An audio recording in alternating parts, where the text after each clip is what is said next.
Hello everyone, welcome back to my YouTube channel. आज मैं लेके आई हूँ आपको क्लास 10th का चैप्टर नंबर 3, जिस चैप्टर का नाम है जीव जनन कैसे करते हैं। इसका फर्स्ट चैप्टर कंप्लीट हो चुका है। आइए अब हम इसका सेकंड पार्ट देखते हैं।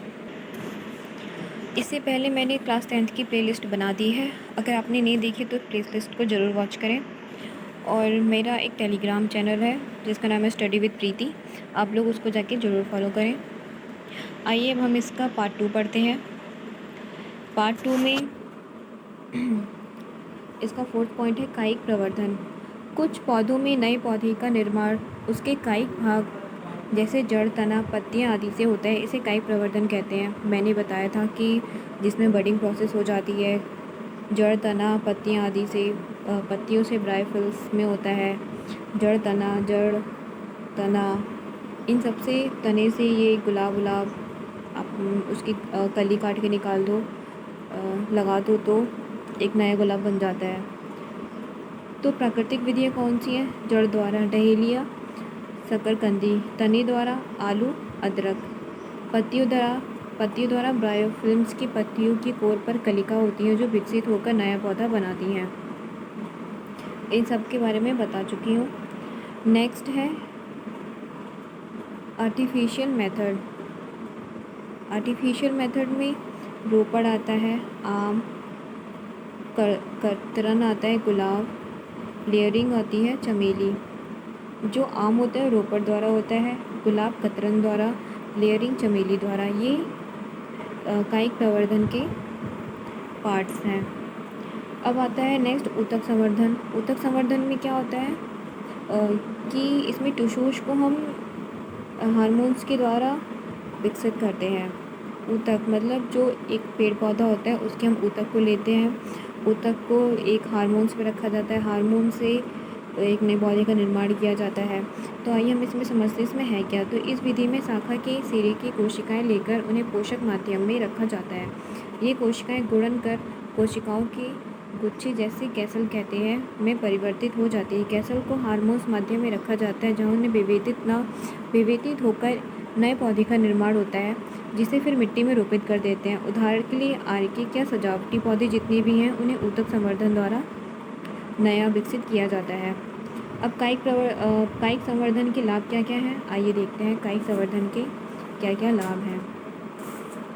तो पहला है बीज उत्पन्न न करने वाले पौधे जैसे केला, गुलाब आदि के नए पौधे बना सकते हैं। दूसरा है नए पौधे आनुवांशिक रूप में जनक के समान होते हैं। तीसरा है बीज रहित फल उगाने में मदद मिलती है। चौथा है पौधे उगने का सस्ता और आसान तरीका है। यह पौधे उगाने का सस्ता और आसान तरीका है। आइए नेक्स्ट देखते हैं लैंगिक प्रजनन। लैंगिक विधि मैंने आपको बताई थी जिसमें दो चीज़ों का होना बहुत अनिवार्य है, एक मादा और एक नर। तो आइए इसका पहला पॉइंट देखते हैं। लैंगिक प्रजनन नर व मादा युग्मक के मिलने से होता है। नर व मादा युग्मक के मिलने के प्रक्रम को निषेचन कहते हैं। संतति में विभिन्नता उत्पन्न होती है। आइए नेक्स्ट टॉपिक देखते हैं पुष्पी पौधों में लैंगिक जनन। ये फूल पौधे का जनन अंग है। जो फूल होता है वो पौधे के जनन अंग होते हैं। एक फूल के मुख्य भाग कौन से? बाह्यदल, पंखुड़ी, स्त्रीकेसर, पुंकेसर होते हैं। फूल के कौन कौन से प्रकार हैं, आइए इन्हें देख लेते हैं। फूल के प्रकार, तो फूल के प्रकार हैं उभयलिंगी पुष्प जिसमें स्त्रीकेसर पुंकेसर दोनों उपस्थित होते हैं। उदाहरण के तौर पर सरसों या गुड़हल। आपने गुड़हल का डायग्राम देखा होगा, ये कुछ ऐसे करके होता है। यहाँ से एक कली निकलती है जहाँ पे ऐसे ऐसे ऐसे ऐसे स्ट्रक्चर पाई जाती है।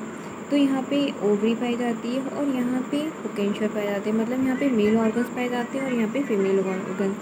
तो जो ऐसे पौधे फिर ऐसे पौधों को उभयलिंगी पुष्प कहते हैं जिसमें मेल और फीमेल दोनों ऑर्गन्स पाए जाते हैं। नंबर दूसरा है एक लिंगी पुष्प। तो आइए देखते हैं एक लिंगी पुष्प में क्या होता है। एक लिंगी पुष्प में स्त्रीकेसर पुंकेसर में से कोई एक जनन उपस्थित होता है। उदाहरण पपीता या तरबूज। तो पपीता या तरबूज में स्त्रीकेसर होगा या फिर पुंकेसर ही होगा, कोई एक होगा। पुष्प की संरचना देखिए। पुष्प की संरचना यह है पुष्प की संरचना। तो पुष्प की संरचना को देखते हैं। तो ये आप जितना भी ऊपर देख रहे हैं ये सब पुकेंसर कहलाते हैं। ये पराग तंतु होता है। ये ऊपर वाली वर्तिकाग्र या और ये डंडी वर्तिका और ये पूरा पार्ट अंडाशय कहलाता है। ये सब स्त्रीकेशर के पार्ट है। ये सब पुकेंसर मेल ऑर्गन्स और इधर फीमेल ऑर्गन्स। ये पंखुड़ी, ये बाह्यदल होता है और ये बीजांड होता है।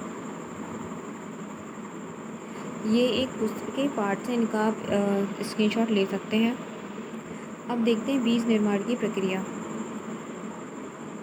तो बीज निर्माण की प्रक्रिया भी बहुत आसान है। परागकोश में उत्पन्न परागकण हवा, पानी या जंतु द्वारा उसी फूल के वर्तिकाग्र पर या दूसरे फूल के वर्तिकाग्र पर स्थानांतरित हो जाती है। आइए अब मैं समझाती हूँ कि बीज निर्माण की प्रक्रिया है क्या और ये स्वपरागण और परपरागण क्या है। जैसे कि आप लोगों ने देखा होगा कि स्वपरागण मैंने अभी बताया था। ये मानिए एक फूल है, ये एक फूल है जो गमले में लगा है।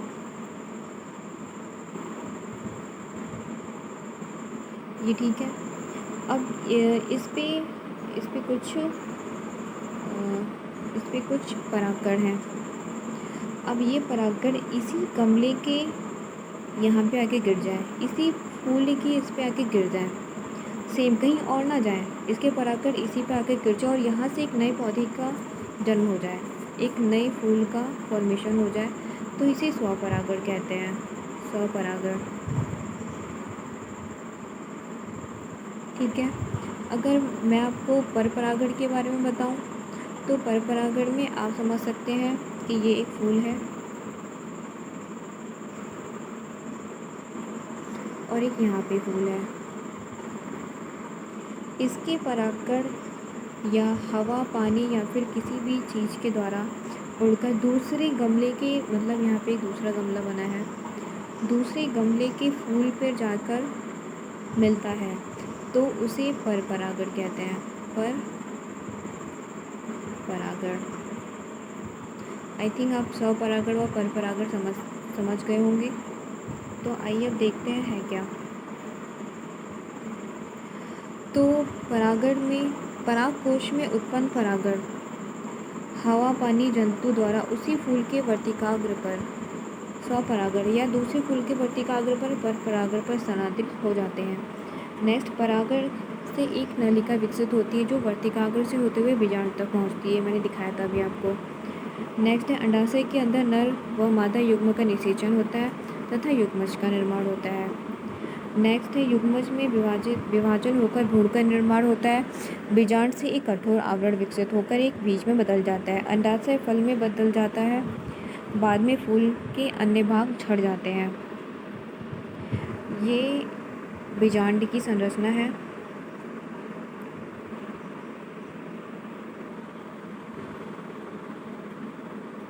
ये आपके एग्ज़ाम में पूछा जाता है।